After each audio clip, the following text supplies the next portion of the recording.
unmute your line and you're welcome to turn off your camera, and that'll keep the focus on our presenters today. We're going to get started in just another minute. And now, of course, I lost the poll, but we're going to get started shortly. Let's see. I'm going to give people another 10 seconds to complete the poll, and then we are going to get rolling. 5, 4, 3, 2, 1. Bing. Okay. Now, sharing the results. So, from the folks that are assembled here today, most people have a forestry background. We also have around a quarter of the folks who have a background in wildlife biology. And we also have a mixture of folks with experience in conservation policy or interested public, and some that are recreation related or all of the above, multifaceted folks here. From the pre-reading materials, a lot of people didn't have time to read them, but that's okay. You're going to get a nice overview today, and you'll have more time to dig in later. But some of the themes that people noticed, many species in Maine are in their northern or southern range limit. Other folks are realizing that there is a loss of snow cover that is critical for wildlife for several reasons. We're going to talk about that today. Other folks picked up that there's a northward expansion of parasites and disease that has some important implications for forest biodiversity under the changing climate. Another theme people picked up on is that multiple adaptation and policy strategies are needed to conserve biodiversity. So with that brief intro, I'm going to turn it over to Erin for our official intro, and we are going to get rocking and rolling here shortly. Erin? Thank you, Amanda, and thanks everybody for joining us, and good info from the polls. I just want to welcome this to the Science and Practice Forum, which is a joint effort between the University of Maine Center for Research on Sustainable Forests that I oversee, and the Forest Stewards Guild, which Amanda is involved with. I just want to remind folks that this is part of the broader series. This is our 4th iteration of this. This was out of other conversations that we've had, and we want to really do a deep dive on certain topics. So we've covered forest carbon, we've talked about forest management, we've talked about just the changing winters and changing seasons, and today we're joined by 2 great experts to talk about forest biodiversity and the shifting of the habitat with that. I'll do some introductions of the 2 panelists that'll lead this, and then turn it over to Amanda to kind of guide us through it. But I first want to do a land acknowledgement statement in that we really want to respectfully acknowledge that the Wabanaki and the people of the Donlin are the original stewards of the forest we are discussing today, and the University Center for Research on Sustainable Forest supports forest research and education in the homelands of the Penobscot Nation, as well as other Wabanaki tribal nations. And so we really strongly support the inclusion of this indigenous science and values in forest stewardship, management, and research that we'll discuss today. So again, I'm very excited about today's webinar. I think it follows on the theme that we've been talking on the last 3. And I'm really excited to introduce the 2 panelists today. Both are graduates of the University of Maine in the wildlife department. Amanda Cross is currently a wildlife scientist at the Maine Inland and Fisheries Wildlife Division, and has worked a lot with a lot of science and policy issues, but her PhD had focused on vernal pools and a lot of interesting work there, and I think we'll hear some of that today. And her counterpart is Dr. Erin Simons-Legaard, also did a PhD in the wildlife department, this time focused on more large-scale issues on wildlife lynx habitat, and she's currently a research faculty in the School of Forest Resources focused on forest landscape ecology. With those introductions, I'll turn it over to Amanda to facilitate our discussion today. So thanks to everyone. Awesome. Thank you, Erin. So just very briefly, so we can devote all of our time to Amanda and Erin for today. Today, you're going to hear from Erin and Amanda about climate change impacts on forest biodiversity and species shifts. Our speakers have a very engaging presentation for you, and we are going to have a couple of polls to make sure that you're paying attention. But we also want to make sure we get some input from you. So you might get a little choose your own adventure on a topic you might get to dig in deeper on after the main presentation has concluded. Please type your questions into the chat window. We will do our best to address them after the main presentation concludes. So keep your questions coming, and we look forward to our presentation. With that, take it away, Amanda and Erin. Okay, well, thank you very much for that introduction, Amanda and Erin. My name is Amanda Cross. I am with the Maine Department of Inland Fisheries and Wildlife, and I'll be speaking first on behalf of this duo. I do have to point out early on that curiously, there are actually two Amandas and two Erins that are a part of this discussion today. So there's myself and Amanda you just heard from, and both Erins as well. So keep track of the different versions of each of those names as we go through. You are not imagining that you're hearing those names twice. So first of all, thank you so much for the invitation to speak with you today, both to the Forest Stewards Guild as well as the University of Maine. And thanks to you all for taking your lunch hour to be with us to hear about this important topic. And I'm really pleased to be a part of this conversation, especially with my co-presenter, Dr. Erin Simons-Legaard. And Erin, I did a little bit of quick math this morning, and I figured out that since our PhD programs, we've known each other for 15 years. So that was a surprise math equation that put things into perspective for me. So I'm going to share my screen here and kick us off, and I'll probably turn my camera off as well, just to make sure I have enough bandwidth to go through this. So bear with me 1 second while I get things started.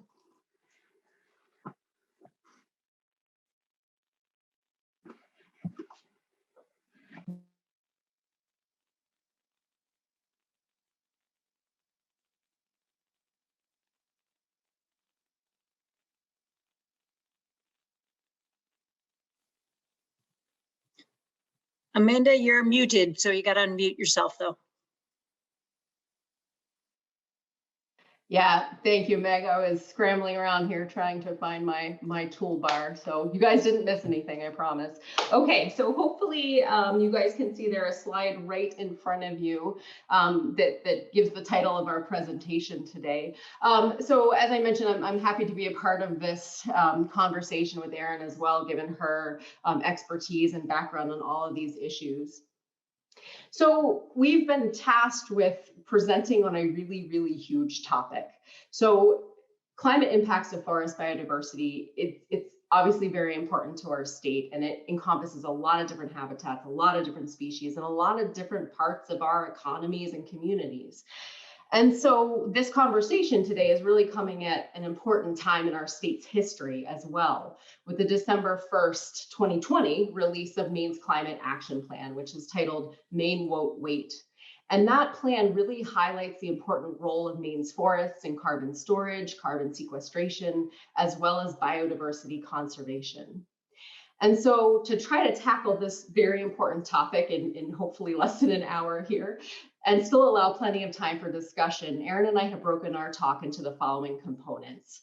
And really, as we're going through this talk, to use wildlife and vulnerabilities to climate change that these different wildlife species have, to use that as a lens to think about climate impacts to forests and what we can, through our own management and conservation practices, do to address those vulnerabilities.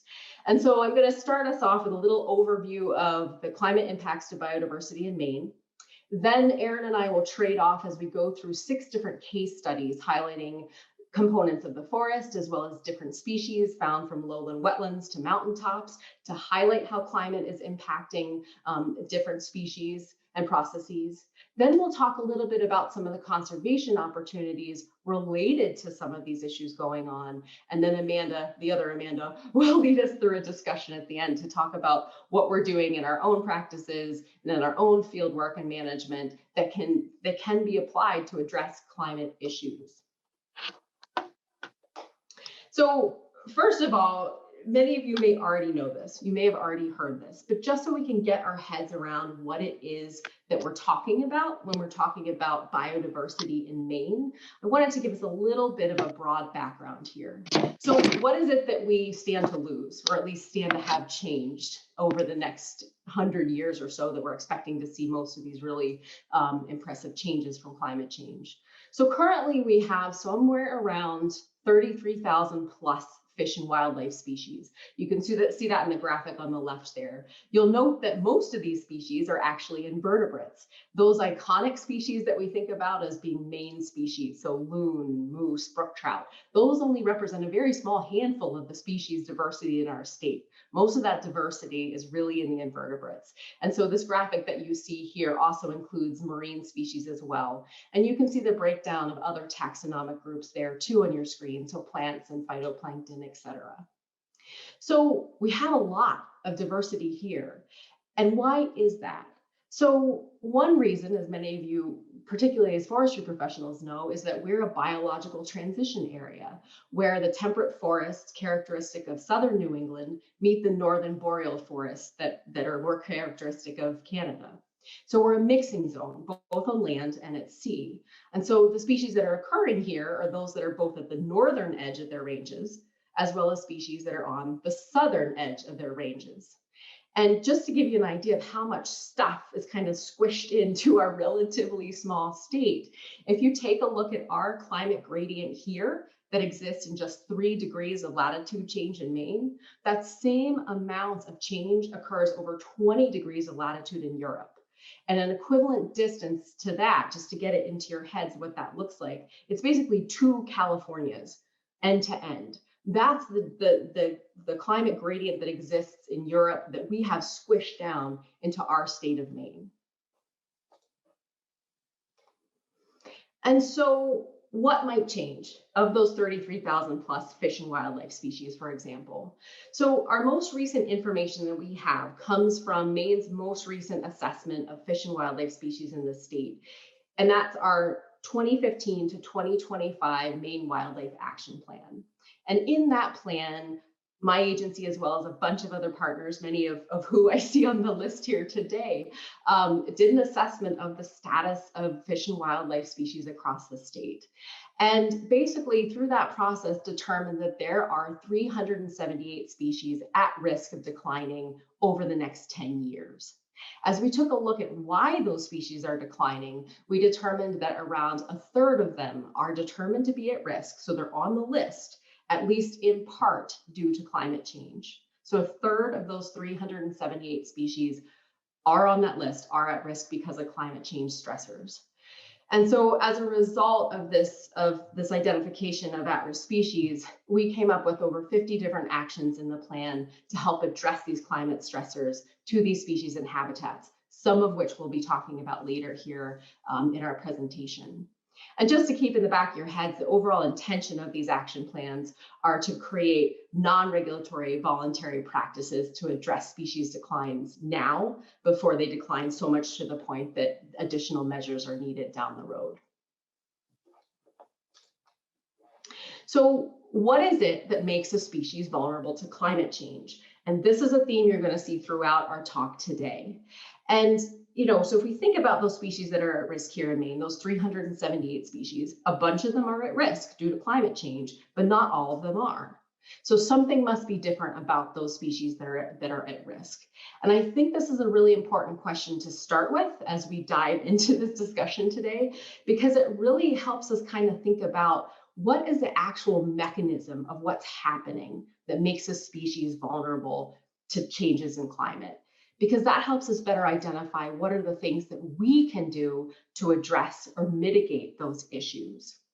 So based on work that was done here in Maine by the Manomet Center, as well as other researchers, you can see references down there on the screen.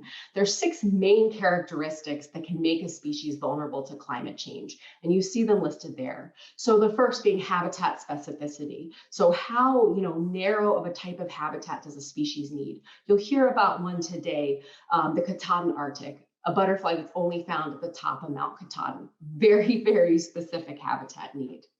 Other species are vulnerable because they're at the edge of their ranges, either oftentimes at the southern edge of their range. So moose and mink frogs, which we'll talk about more today, are examples of that.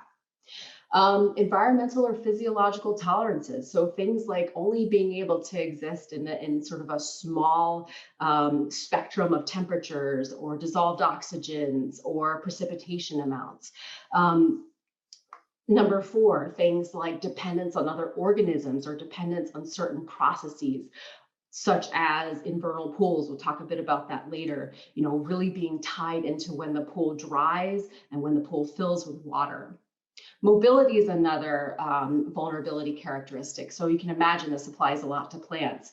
If you have a species that can move on the landscape and move, let's say, up a mountain or move to a cooler refuge that mitigates for temperature changes, that species is likely going to be able to persist a changing climate a lot better than something that can't move. So plants, for example, or species that don't have wide ranges fall into that category. And then finally, pathogens or invasive species. You'll hear about that again when we talk about moose. So species that are subject to things that are already impacting them anyway, diseases, et cetera, but then also are compounded with these other vulnerability characteristics.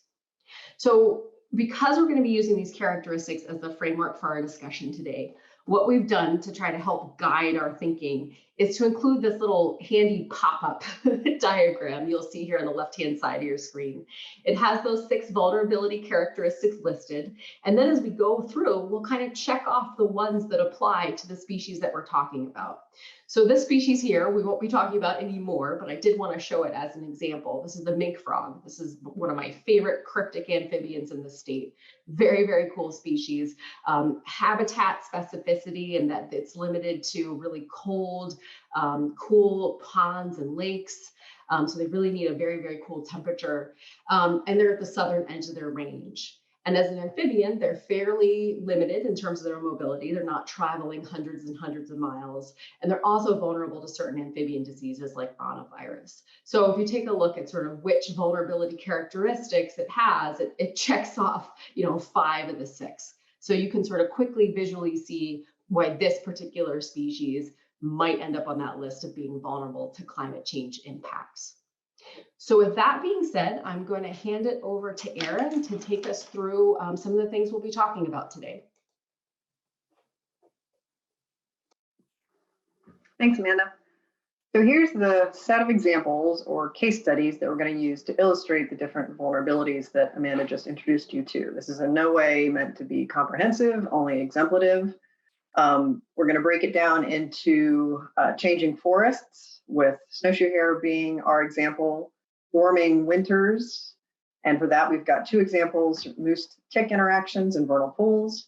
Then we'll move on to warming waters and brook trout, followed by disappearing refugia and thinking about the impacts of climate change on our alpine and montane habitats, and finishing up with a species that's exemplative of a whole lot of interactions between many different factors, including things like broad-scale habitat fragmentation. Go ahead, Amanda. So, starting with Maine's changing forests, an early headline for the broad-scale impacts of climate change in this region was that it was going to threaten spruce-fir forest. This image here is from a 2008 study by Iverson, Prasad, and Matthews that modeled changes in the future distribution and relative abundance of 134 tree species. And then they translated all those results into maps of suitability for different regional forest types. So on the left, you have current distribution. In the middle, you have a low emission scenario, so what the forest types would look like at the end of the century under low emission scenario. On the far right, you have a high emission scenario. So their conclusion was that climate conditions were no longer going to be suitable anywhere in the Northeast for spruce-fir forest, which is shown in this image in that sort of middle blue color there at the top in the far left picture. So although a rather dire prediction, it's important to realize that these projections of habitat suitability are of only habitat suitability, not actual forest change. You can go ahead, Amanda. To look at actual forest change, you need something a little bit different that actually models the current trees on the landscape right now and what's going to happen to them in the future. Go ahead. For that, you need a forest landscape model, which first models the current forest conditions, so shown up there on the top line there. So ideally, this is representative of the actual occurrence and ideally the relative abundance of different tree species. And then it simulates succession and disturbance. So We're starting out there in 2020. In 2030, we've had some harvesting activity as well as some wind causing some tree mortality. And then in 2040, you see some additional harvesting activity as well as succession. We've got some little trees coming into those areas of disturbance. And then you've also, in these models, we can model things like changes in productivity being caused by climate change, noted there by sort of the trees of the different color. So we've got conifers that are experiencing a decline in productivity, in this case, and hardwoods experiencing an increase in productivity under climate change. So my research group has been using this model for a number of years to model future forest conditions in northern Maine with a focus on these specifically harvest and climate change, just to help us set the stage here. You can go ahead, Amanda. And what our projections indicate is that under Maine's normal climate, the blue line at the top, the area of spruce-fir forest would actually remain relatively stable, so the blue line.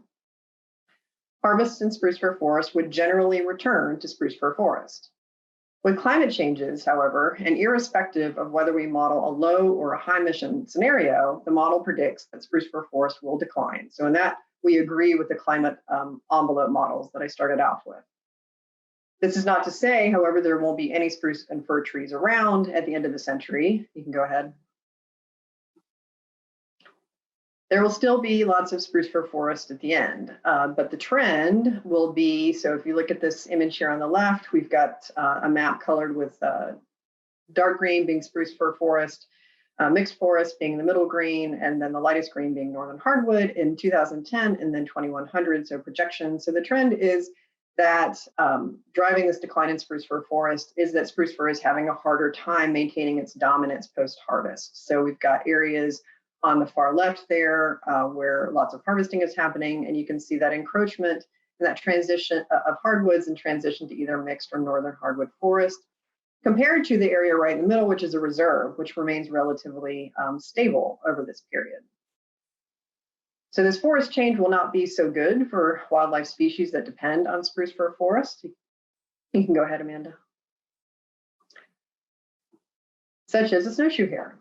So Maine is towards the southern edge of the snowshoe hare's range, which extends across Canada's boreal forest and into the south, into subboreal forest areas of the United States where fir and spruce trees occur. In the northern part of their range, hares have a pretty well-defined population cycle that's driven primarily by predation. Go ahead, Amanda. They are the primary food item for the federally threatened Canada lynx, but are also considered to be a regional keystone species because of their central place within the food web in the areas in which they occur. Go ahead, Amanda. Their own food requirements shift seasonally, so herbaceous plants, berries, and new woody growth in the summer to mostly twigs and small stems, buds, and some bark in the winter. But this really complex food web that they're in the middle of suggests the high potential for climate change to be disruptive to interspecies relationships. Go ahead. So here we've got edge of range, and we've also got interspecific dependencies as two of snowshoe hare vulnerability, both actually really snowshoe hare and Canada lynx vulnerability characteristics. Go ahead. Because they can experience heavy predation and can themselves eat a variety of foods, hare habitat selection, particularly in the winter, is more strongly influenced by cover than food. And based on long-term research done here at the University of Maine by Dan Harrison and his grad students, we know that hare densities are 3 times higher in regenerating stands with high conifer stem densities than in any other forest type, which is not really that surprising. Go ahead, Amanda. Because of the horizontal and thermal cover that they provide. You really can't blame them for wanting to hang out in these areas. So as Maine loses spruce-fir forest, it will be losing high-quality hare habitat and thus foraging habitat for lynx and a whole host of other small to medium carnivores that occur in our forest community. Go ahead. Snowshoe hare are also adapted for deep snow cover, so they molt from brown to white fur in the fall and back again in the spring. In snowy conditions, a white coat reduces contrast with the environmental background, providing camouflage. So this graph is showing weekly survival relative to that contrast between the coat and the hair surrounding, which drops off pretty significantly and pretty quickly if you've got a high contrast. So weekly survival of snowshoe hares can be predicted reasonably well by the degree of contrast between their coat and their surroundings. So as Maine loses snow cover, hares will become more susceptible to predation. Go ahead, Amanda. So here we're adding in to edge of range and interspecific dependencies. We've got that habitat specificity playing a role in vulnerabilities for snowshoe hares as well. Go ahead.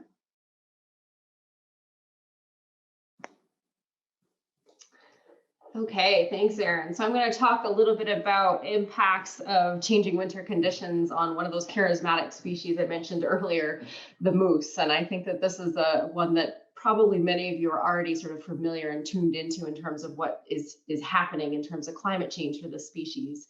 So moose is they're really a perfect example of how to illustrate how climate change can exacerbate existing stressors that in other conditions would not be an issue. And so in Maine, we have the largest moose population in the lower 48 states. But like many other moose populations at the southern edge of their ranges in North America, the moose population in western Maine and northern New Hampshire have declined. And we've seen these declines over the last 5 to 10 years. And that's attributed really to increased winter tick outbreaks. And recent studies have documented unprecedented winter tick-induced calf mortalities of 70% of calves in western Maine and New Hampshire during 2014 to 2016. And this is part of an ongoing research study that our department has been a part of. We are actually in our 8th year now. And I just heard from our moose biologist this morning that they just wrapped up tagging 70 moose as part of this study in 3 days. And that brings the count to somewhere around 675 moose that have been recruited into this study to look at survival related to winter ticks. So we're lucky to have this research going on here right at our doorstep. But winter tick is not a new thing. It's not a new species. They occur statewide. They occur throughout a wide range, and they've been noted in the literature since at least the 1930s. And relatively short-lived outbreaks have occurred over this history that have caused local declines in moose populations. But what's changed is that there's been an increasingly frequency of warmer winters, shorter winters, and that's led to increased winter tick abundance and more sustained negative impacts across the southern range of the moose in North America. And we're seeing these outbreaks in at least 5 of the last 10 years. And so you can sort of see this is, hopefully you're not eating your lunch, but this is what it looks like. If you haven't seen these images before, they're quite shocking. You can see this, I think it's a 10 centimeter or so ruler there for scale, and just the abundance of these engorged females feeding on a very small section of a moose. And so here for moose, we're, like we talked about before, we're right at the edge of their range. We're at the southern extent of where they are, and they are subject to this reoccurring epizootic that has been a part of their life history here in Maine for a long time, but the occurrence and the abundance of these ticks is being exacerbated by warming winters. So what exactly is going on? What is it about the warming winter that's causing this to happen? So we have to look a little bit at the winter tick life cycle. And I won't go through this diagram in extensive detail, but just to kind of give you an overview. So a few months back, so late summer, early fall, that's when the larval eggs the eggs of the tick hatch, and the larvae are basically moving around and doing something called questing on vegetation, looking for moose to attach to. That's also the time that moose are really active. They're moving around. It's breeding season. So it's the perfect time for a larval tick to catch a ride on a moose. And so they catch a ride, hook onto a moose, and basically are staying there throughout the winter into the early spring when the females have a blood meal, drop off, lay their eggs in the summer, and the cycle continues again and again. And so what happens during this time period and how climate change is affecting this is that with a later winter, with snow coming later and later, basically those ticks have much more time here in the fall to quest and to find a host. So for these ticks, snow equals death. So if they're on the ground and there's a snowfall, they're not going to be able to make it. But as long as there isn't snow and as long as the temperatures are more moderate, they have that time to be more active and find a host to hatch onto. Then conversely, in the springtime, when they're prepared, having that blood meal, the females are having the blood meal and preparing to drop off. If they drop off and hit the snow, they're going to die. But if there's no snow, that gives them a better chance of survival to be able to lay eggs, have those lovely little larval babies, and continue the cycle on and on. So what does that mean for the moose itself? It's a pretty awful situation to imagine yourself in. So effectively, being covered in 70,000 plus ticks, you can imagine, have major impacts, particularly to a small moose like a calf. So heavy winter tick infestations can lead to blood loss, so losses of blood volume of over 64%, which basically cause the moose to become anemic. It results in reduced maternal health for pregnant females. And then in many cases, or in 70% of cases for calves in Western Maine, death. So with that, I'll turn it back, and ending on not a great positive note there, but I'll turn it back to Erin to talk a bit about the impacts of warming waters on another charismatic species, the eastern brook trout. Right, from warming winters to warming waters. The Maine's the only state with an extensive lake and pond dwelling population of wild self-producing brook trout. So the map on the right shows healthy populations in green, declining populations in red, and extirpated populations in gray. So brook trout occupy cool, well-oxygenated water. Go ahead, Amanda. So the adults can tolerate higher temperatures, but for young trout, survivorship drops pretty quickly above 60 degrees. Go ahead. So here we've got brook trout checking off that box in terms of vulnerability characteristics for environmental tolerances because of their sensitivity to stream water temperature. Go ahead. As air temperatures rise, water temperatures will also rise. So this is long-term monitoring data from the USGS shown here in this map, which suggests that average temperatures have increased in most streams. So red indicating an increase, in the few blue circles there indicate a decrease. So go ahead. Model data available from what's called the Interactive Catchment Explorer, shown here. Shows probability of brook trout occurrence being relatively high currently. So that first map where there's lots of yellow. So yellow equals high probability, blue equals low probability. This is based off of current air temperature, but it declines steeply with a 2 C increase in air temperature. So we go from a whole lot of yellow to a whole lot of blue. Go ahead.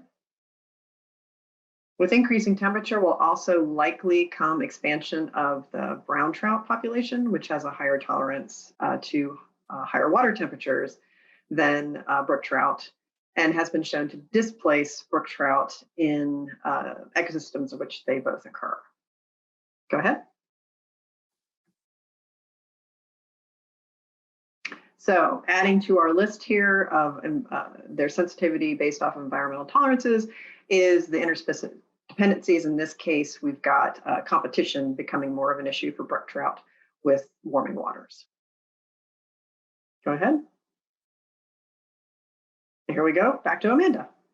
Okay, so continuing on the theme of waters, and I promise we're not going to end on a negative note. We're just bringing some reality here to the table of what's going on, but there's lots we can do and there's lots more to talk about.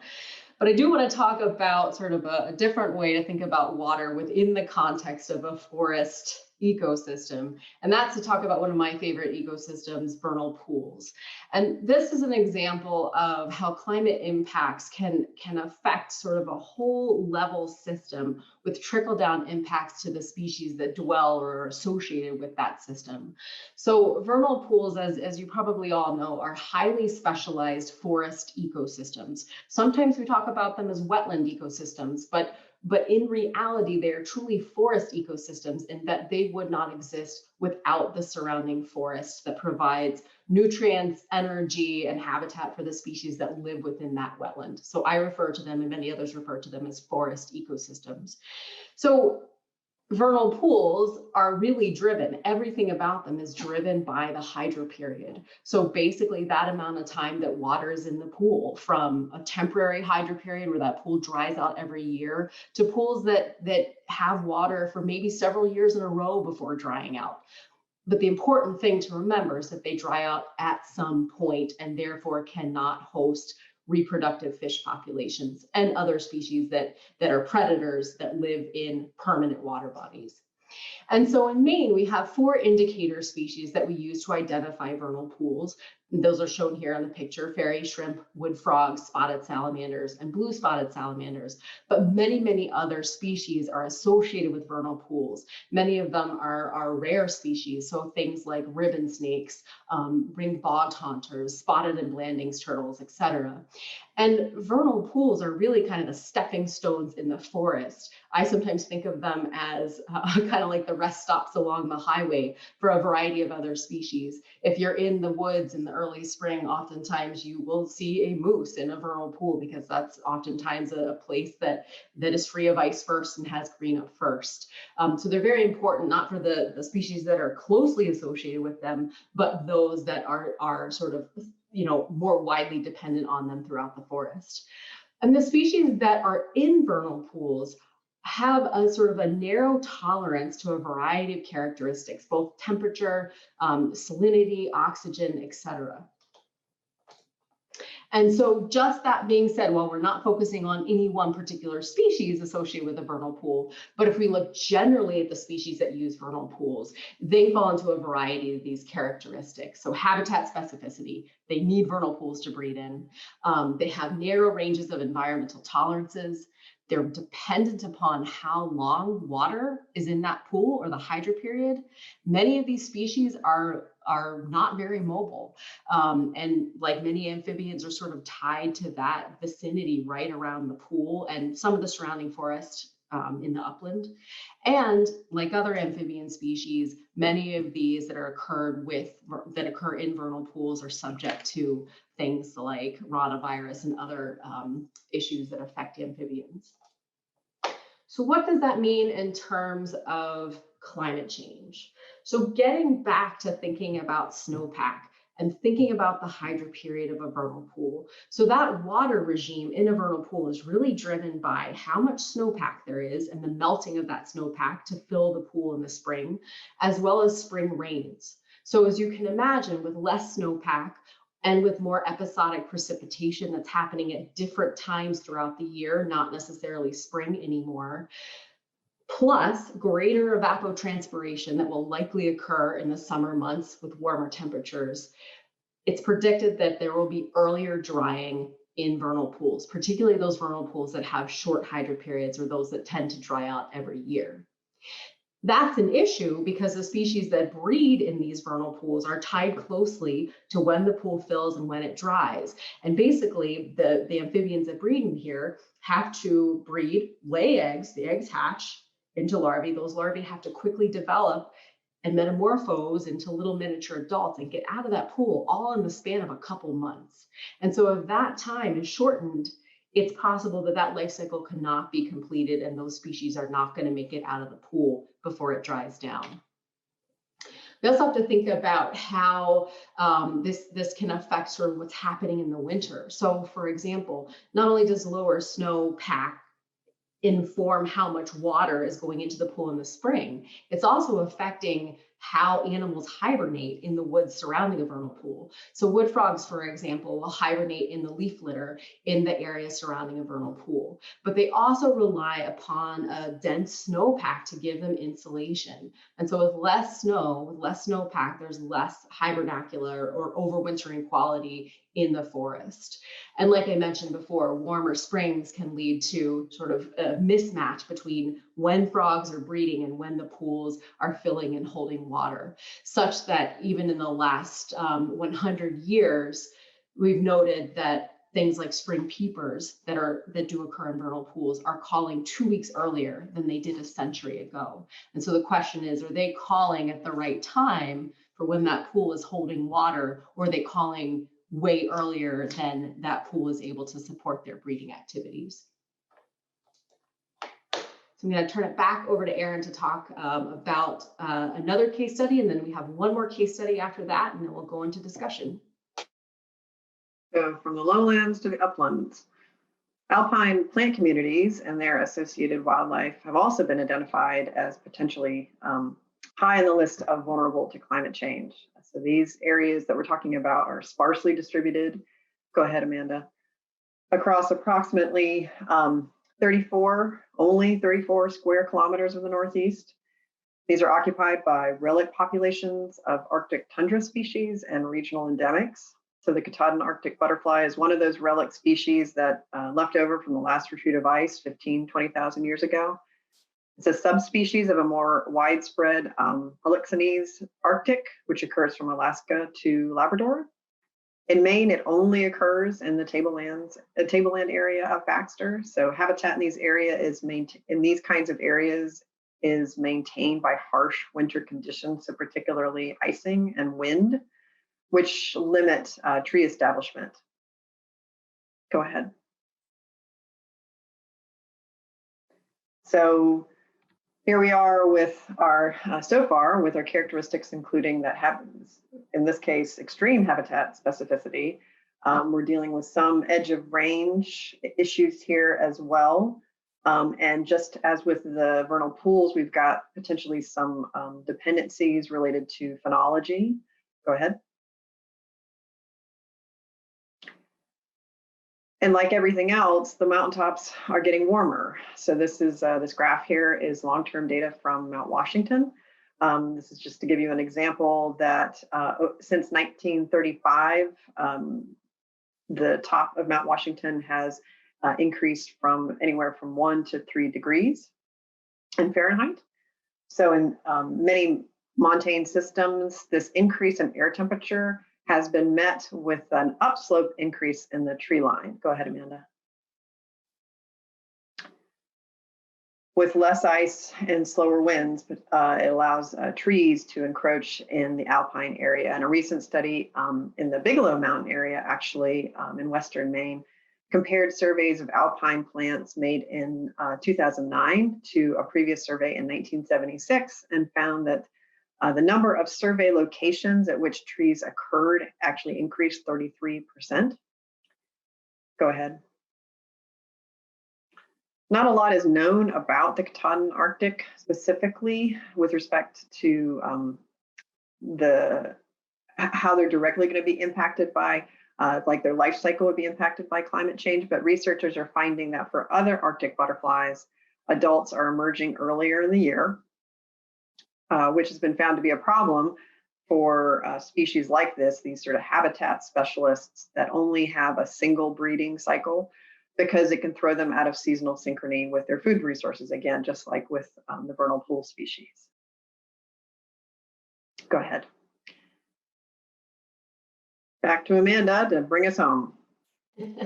Okay, we've almost made it, folks. So I have one more example to share with you, and then we'll talk a little bit more about some of the management opportunities, and promise again to not end on a totally negative note. So here's an example of a species that is already dealing with a bunch of other stuff. Add on top of that potential impacts from climate change, and it turns into an even more serious situation.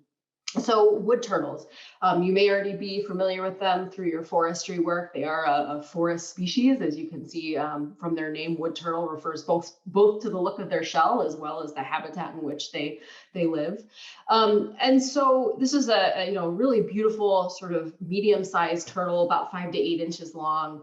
And they live a long time, over 58 years or so, and they are associated with streams and riparian habitats and the uplands around those.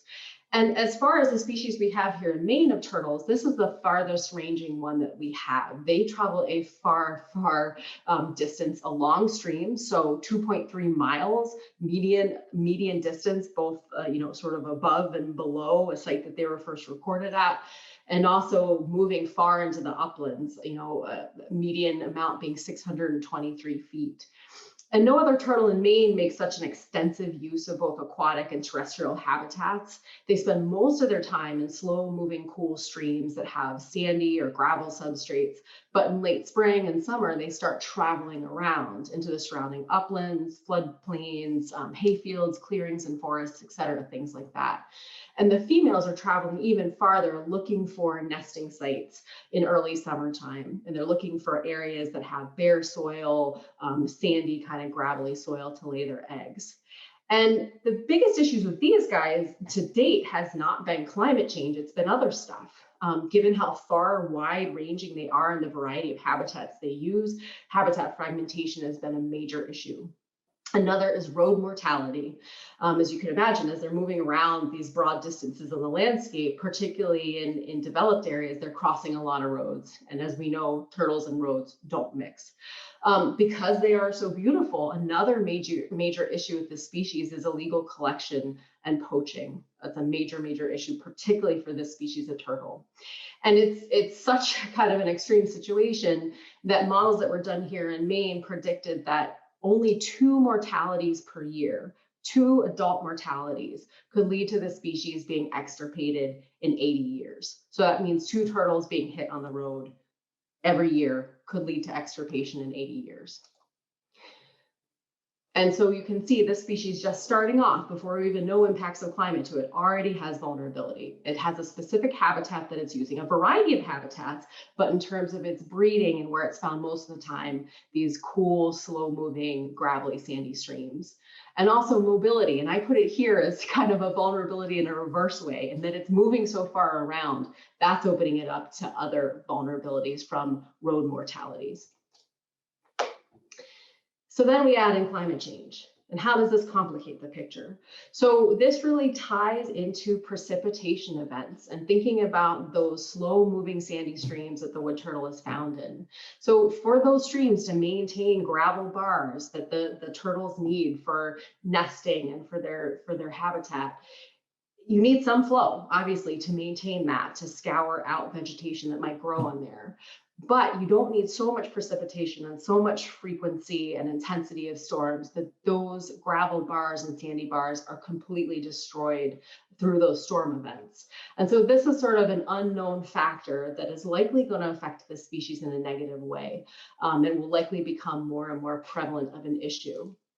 Interestingly, we started talking about invertebrates at the beginning of this, and I'm going to kind of end here on invertebrates, is that some of our lesser known species are kind of subject to the same stressor. Here in Maine, we have 2 very rare river shore species of tiger beetles. We have the white mountain tiger beetle that's found in only 7 river sites in Maine. And then we have this species that you see here, this beautiful, beautiful species called the cobblestone tiger beetle. And that one's only found in 1 location. And similar to wood turtles, they need these really, sandy kind of gravel bars as their habitat. And the fear is with these, not only they're so site limited, we don't know, sort of if they are found elsewhere or not, but that increased flooding could severely destroy or damage the few locations that we do know about that currently host these species. So if we kind of wrap it all up and bring together all the different case studies we looked at and overlay those with the 6 different climate vulnerability characteristics that we introduced, this is not a formal analysis, but this is just sort of a quick way to kind of sort out how these different characteristics stack on top of one another. And you can see, and these are indicated, sort of the severity or the certainty that these things are occurring are indicated by the color of the square. So that darker plum color are vulnerability characteristics that are pretty severe and we're pretty certain are happening. The lighter pink color are ones that are maybe intermediate, and the gray ones are ones that we don't have a whole lot of evidence for at this point. And so this is just a very quick, informal way to kind of summarize all this information. And you can quickly see that habitat specificity is a pretty important one, at least for the species that we looked at. So having close ties to specific habitats is a major vulnerability for many of these species, as is being on the edge of their range. So I introduce this as sort of just a way, as you're thinking about in your management, if there's a particular species or group of species that you're concerned about, to kind of step back and think about, well, what is it in particular about this species that makes it or could make it vulnerable to climate change? What about its life history might predispose it to being vulnerable to climate changes? And so then we'll end on this note before we break into discussion, that, you know, we and many others before us that give these types of talks of climate impacts to species, you know, there's a lot of negative. We didn't get a chance to cover sort of the positive examples of species that are moving into Maine or expanding their ranges. Those are happening as well, of course. But it's not that there's nothing we can do. And I think that if we think about what we can do in the lens of what makes a species vulnerable to climate change, it informs a lot of what we can do on the ground. So I think if we take those different vulnerability characteristics here across the top, and we think about different types of actions we can do, so both through conservation, management, et cetera, I mean, the whole suite of different types of actions, and we think about what we can do at the species level to address these different vulnerabilities, honestly, as habitat managers, we're fairly limited. Using things like assisted migration or planting, we can do that for sure. You know, conserving genetically diverse populations, we need to sort of know where those are in the landscape. There are things that we can do. But I would argue that where we can have the most impact is thinking about how we can address these vulnerabilities at the habitat level. So for example, if we know we have species that have a high degree of habitat specificity, one thing that we can do is to identify where those specific habitats are, where those unique habitats are, map them, and include them in forest management plans, for example. Just an exercise of knowing where stuff is, that right there is helping to address habitat specificity vulnerabilities in a climate vulnerable species. And I'll give you an example. And I'm going to go back to vernal pools because that's my happy place here as we talk. But here's an example using the vernal pool forest management guidelines for vernal pool species that you probably are all very familiar with. These have been around since 2004.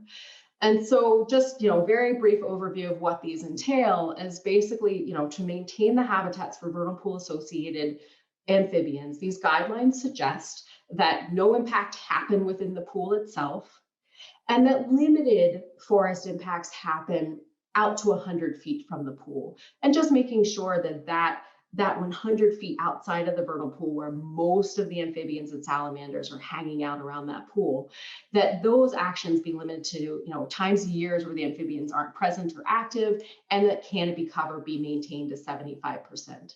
Beyond that, out to 400 feet, where a lot of these amphibians are moving and summering and feeding and things like that, but there's, you know, less density of them, that activities in there, again, try to avoid when amphibians are moving around, and trying to limit canopy or maintaining a 50% canopy cover.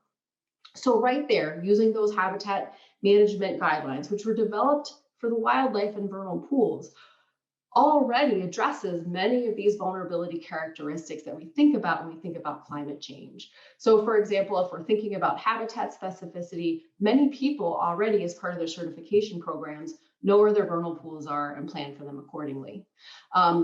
If we're thinking about mobility and making sure these organisms that don't move a whole lot, but do move somewhat and need to move around into other pools, that maintaining some canopy cover among pools is a part of that. So I just throw this out there as an example of using existing ideas, existing management practices, and thinking about them in a different way, and thinking about them in a way that addresses climate vulnerabilities for species that we need to think about in terms of climate. And so I guess with that, I'm going to just turn it over to the other Amanda. I've left this up here as sort of a prompting question in the time we have left to think about, what are we currently doing on the ground in our practices that might address these vulnerabilities? And I just challenge you to think about, what is it that you're currently doing? And how can we reframe our thought to think about how that stuff that you're already doing for other purposes may have co-benefits of also helping climate vulnerable biodiversity? All right. Wow. Thank you, Amanda. Thank you, Erin. That was phenomenal. I think we gave you kind of an unachievable task of really explaining forest biodiversity and vulnerability to climate change for all of Maine species in less than an hour. But you did a really, really wonderful job of connecting kind of spatial pictures of what's going on in the Maine woods with what's going on with boots on the ground, or what's going on under our skin in the case of winter ticks and moose. I'm surprised we didn't have many questions right until the end. And I would love actually, if Meg, if you could launch poll number 3, just so we have a chance to hear from all of you. So before we let you go, and we'll have a couple of quick questions, take a moment, please, and just let us know, after hearing these presentations, which of the following species are you most concerned about with climate change? And I want to highlight from the chat, Andy Whitman shared a stat on habitat specificity. Researchers linked climate change vulnerability of 70% of species to a high degree of habitat specialization for this species. This was most commonly cited, the most commonly cited vulnerability trait for species considered highly vulnerable. So again, as Amanda had said, the habitat specificity is a really, really important item. To maybe turn back to Amanda was trying to end on a positive note. Another question that we had, in most systemic changes, there are silver linings in the clouds. So Amanda, and Erin, this is your chance for a positive note here to end on.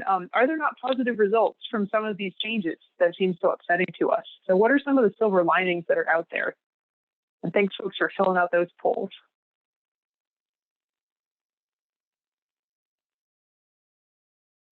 I can answer briefly from a wildlife perspective, is that we're starting to see more species or more occurrences of species that are here but are sort of pushing their range northward. So things like red-bellied woodpeckers and eastern bluebirds and things like that. It's pretty exciting for people to see more and more of these species, possums, things like that. So I think one way I've heard it described is there are winners and losers, right? And it's changing, but I'm not necessarily assigning, a judgment call to whether it's good to have red-bellied woodpeckers and bad to lose moose or anything like that. But it's shifting on the landscape, and so we are seeing more species, different species than we had seen before. And I think for a lot of people, that's a positive. Thanks, Erin. Would you like to add to that? Yeah, I guess what it makes me think about is if, from the forest perspective, if we do see increases in productivity, there's big potential carbon benefits there. And I think that's a potential silver lining too. That's not specific to a given species, but sort of the sort of system-wide impacts. So we've got opportunities for increased offsets. Yeah, thank you. And we did have a question related to carbon tax that I don't think we quite have time to answer here, but we did have a good webinar on carbon in the Maine woods last fall. Just a quick follow-up note, Andy mentioned bicknell thrush will have no place to go. But the good news is that Maine is better positioned to hang on to current species and accept new species than almost any other state. We were so tight on time. Rich Bowden asked a question: what is the response of Maine sports people to these results? So how are folks feeling? Amanda, do you want to answer that one real quick? Yeah, and I'll answer it with some anecdotal work. I mean, I think that our sports people are probably some of the most tuned into a lot of the stuff that's going on, because they're out there all the time. And I would say when I first started working for the department, 7 years ago or so, part of my work is to help out at some of these moose check stations every fall as people bring in their harvested moose. And, you get a few people asking about, oh, what about ticks? What about ticks? And now every single person asks about it when they come in. What is the tick population looking like? How are the moose doing? And so I think that there's a really broad awareness, particularly when it comes to moose, but I think also when it comes to brook trout and being, interested and concerned about that as another iconic species that we're able to keep here in Maine into the future. Great, thanks. I do want to recognize we somehow made it to the top of the hour faster than we thought. Just a quick note for folks that are looking for continuing education credits. Anybody who participated for almost all of this webinar, we know how long you were here, and we will send your name to SAS for your SAS record. Meg is going to send a certificate of credit assignment with the follow-up email. Before everybody goes, I also want to mention, as we were preparing for this webinar, we were talking about how do we get more tools into the hands of managers. And Amanda ended with some really interesting slides about how do we bring all this information to management decisions. So we'd love to follow up with you. And when you get your follow-up email, we're going to have a quick poll about what kind of information media would be useful to you in trying to turn some of this information into tools that you can apply on the ground and affect your management decisions. To bring it back to the wildlife really quickly, thanks for those of you who filled out the poll. And so we heard a lot of interest in moose, in vernal pool organisms, including spotted salamander and brook trout above some of the other species. So all the species are of concern, and a couple that were not mentioned, but vernal pool critters and moose and brook trout definitely are of concern to folks that participated. I think our presenters are able to stick around for a couple minutes if you have additional questions that you want to ask. But for everybody who needs to jump off, thank you so much for joining us. We really appreciate you, and please join me in a virtual round of applause for our speakers. Thank you, Amanda. Thank you, Erin. All right. Let's see. So if you have any additional questions, folks that are out there, please feel free to jump in. And I guess while we're waiting for questions, Erin, do you have any final words you want to send people home with? I know you spend a lot of time with foresters, even if you come from the wildlife side. So what are some take-home thoughts that you have for people here? You mean me or the other Erin? you, Erin. Parting thoughts.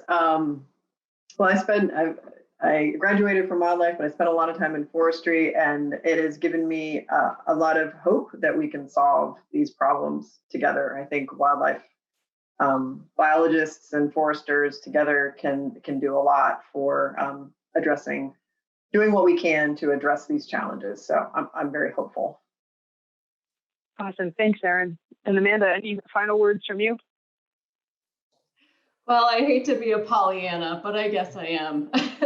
I guess, my final thought really is that a lot of what we're doing already is good. What's good for species now is often good for species into the future. And I think that, with so many sustainable forest practices already going on, the reason that we have such biodiversity is because of these extensive forests that we're able to maintain in Maine.